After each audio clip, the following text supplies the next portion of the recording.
Assalamualaikum warahmatullahi wabarakatuh. Halo semuanya, perkenalkan nama saya Sylvia Putri Kirana dengan NPM 201063105045. Saya dari kelas 2D dari program studi Pendidikan Matematika Fakultas Keguruan dan Ilmu Pendidikan Universitas Singapura Bangsa Karawang.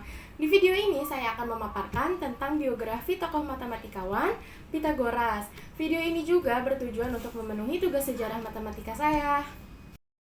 Pythagoras lahir di Pulau Aegean, wilayah timur, Kepulauan Samos, Yunani pada tahun 570 1000 Masehi. Ibunya bernama Pythias adalah penduduk asli pulau itu. Sementara ayahnya yang bernama Menesarchus adalah seorang pedagang permata tirus dari Lebanon. Pythagoras juga memiliki 2 atau 3 orang saudara kandung. Pythagoras menghabiskan sebagian masa kecilnya di Kepulauan Samos.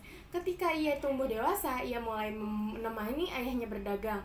Ayahnya Menesarchus pernah membawa Pythagoras ke Tirus. Di situ ia belajar di bawah para sarjana dari Suriah.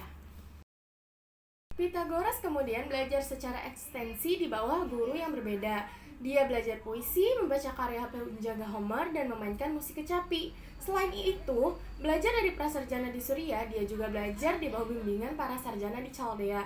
Church of Shroud juga merupakan salah satu guru awal Pythagoras di mana dia belajar filsafat. Belajar kecal. Pythagoras diketahui bahwa pada usia 18 tahun, Pythagoras pergi ke kota Miletus untuk bertemu Thales yang merupakan seorang ahli matematika dan astronomi.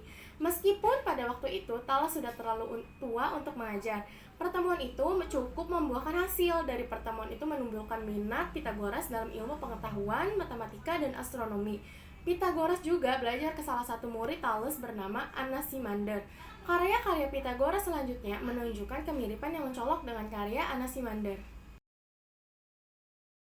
Pergi ke Mesir. Kedua teori astronomi dan geometrinya tampak telah berkembang secara alami dari teori-teori filsuf yang lebih tua. Pada tahun 535 1000 Masehi, Pythagoras berangkat ke Mesir untuk belajar atas nasihat dari Thales. Namun, menurut pendapat lain, Pythagoras pergi ke Mesir untuk melarikan diri dari tirani Polykrates, penguasa Samos kala itu. Pythagoras tinggal di Mesir selama hampir 10 tahun setelah menyelesaikan ritus adat keagamaan yang diperlukan di sana. Pythagoras kemudian masuk ke kuil di Heliopolis dan diterima menjadi imam di sana. Di Babilonia, Pythagoras dengan cepat beradaptasi atau berhubungan dengan para imam Persia yang dikenal sebagai orang Majusi. Pythagoras juga mulai belajar matematika dan musik di bawah bimbingan mereka. Kembali ke Samos. Pada tahun 522 1000 Masehi, Kambises II dari Persia meninggal dalam keadaan misterius, dan juga Polykrates, penguasa tirani Samos kala itu juga terbunuh.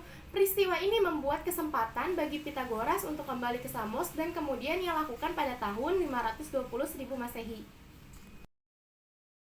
Mendirikan sekolah The Semicircle.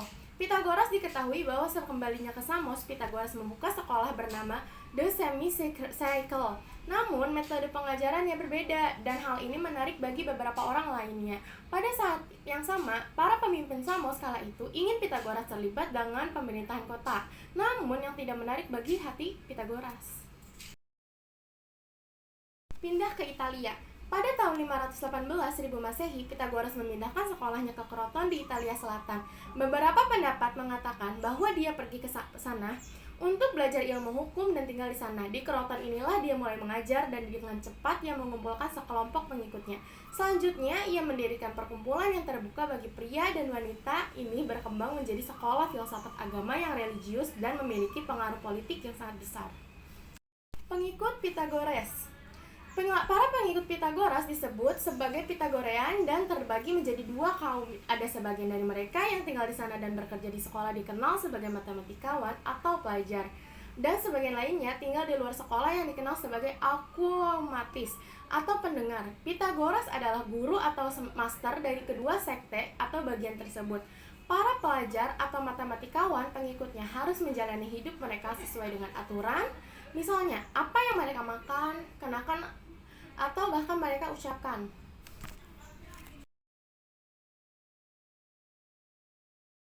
Mereka tidak memiliki barang pribadi dan mengikuti gaya hidup vegetarian yang ketat. Sebaliknya, kaum akosmatik diizinkan untuk memiliki properti pribadi dan makan makanan non-vegetarian.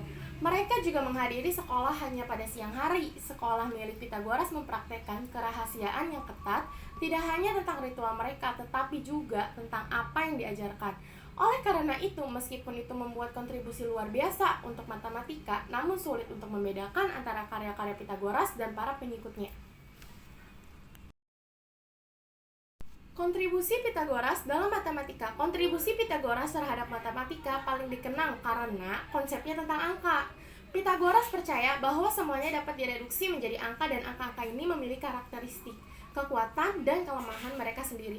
Bagi Pitagoras, angka 10 adalah angka yang paling lengkap karena terdiri dari 4 digit pertama, seperti 1 ditambah 2 ditambah 3 dan ditambah 4. Dan ketika ditulis dalam notasi titik, mereka membentuk segitiga dan dipercaya bahwa geometri adalah bentuk tertinggi dari studi matematika yang dengannya seseorang dapat menjelaskan dunia fisik. Keyakinan Pitagoras berasal dari pengamatannya terhadap matematika, musik, dan astronomi. Pitagoras sendiri adalah seorang musisi yang baik dan bisa memainkan alat musik lain sejenis harpa dengan baik. Ia juga merupakan orang yang percaya mistis yang juga berpendapat bahwa simbol-simbol tertentu memiliki signifikan mistis dan bahwa interaksi antara yang berlawanan merupakan ciri penting dunia. Dalam astronomi, Pitagoras juga mengajarkan bahwa bumi adalah sebuah bola di pusat kosmos. Dia berpendapat bahwa semua planet dan bintang lain adalah bola karena bola adalah sosok padat yang paling sempurna. Teorema Pitagoras. Pitagoras merupakan tokoh matematika yang paling terkenal dalam konsep geometrinya. Ia pertama kali membuktikan mengenai teorema Pitagoras yang jumlah luas bujur sangka pada kaki sebuah segitiga siku-siku sama dengan luas bujur sangka di hipotenus. Sebuah segitiga siku-siku adalah segitiga yang mempunyai sudut siku-siku, kakinya ada dua sisi yang membentuk sudut siku-siku tersebut. Dan hipotenus adalah sisi ketiga yang berhadapan dengan sudut siku-siku. Meskipun teorema yang disebut adalah ditemukan oleh Babilonia, namun Pitagoras adalah orang yang pertama kali membuktikannya. Menikah dengan Theano. Pitagoras diketahui menikah dengan wanita yang bernama Theano, murid pertamanya di Kroton. Dia menulis sebuah risalah yang disebut On Virtue. Namun, ada yang mengatakan bahwa dia bukan istrinya, tetapi hanya seorang muridnya. Pitagoras dan Theano memiliki seorang putra bernama Telaugus dan tiga anak perempuan bernama Damo, Arignota, dan Milia. Putri kedua mereka, Arignot, adalah seorang sarjana yang terkenal. Putri ketiga mereka, Mila, dikatakan telah menikahi pergaulan terkenal Milo of Croton. Kematian Pitagoras. Pitagoras juga memiliki banyak musuh, salah satunya dari musuh menghasut massa untuk melawan para pengikut Pitagoras dan membakar tempat tinggal mereka. Pitagoras berhasil melarikan diri, dia kemudian pergi ke Metapontum dan menurut sebagian orang di sana, Pitagoras kelaparan sampai mati. Namun, ada beberapa yang berpendapat bahwa Pitagoras terjebak dalam konflik Arigentum dan Sirancasun dan kemudian dibully oleh Sirancusans. Apapun penyebab kematiannya, menurut sebagian besar akun dia meninggal pada tahun 495 1000 Masehi. Teorema Pitagoras menjadi warisan Pitagoras yang paling terpenting bagi dunia matematika hingga saat ini.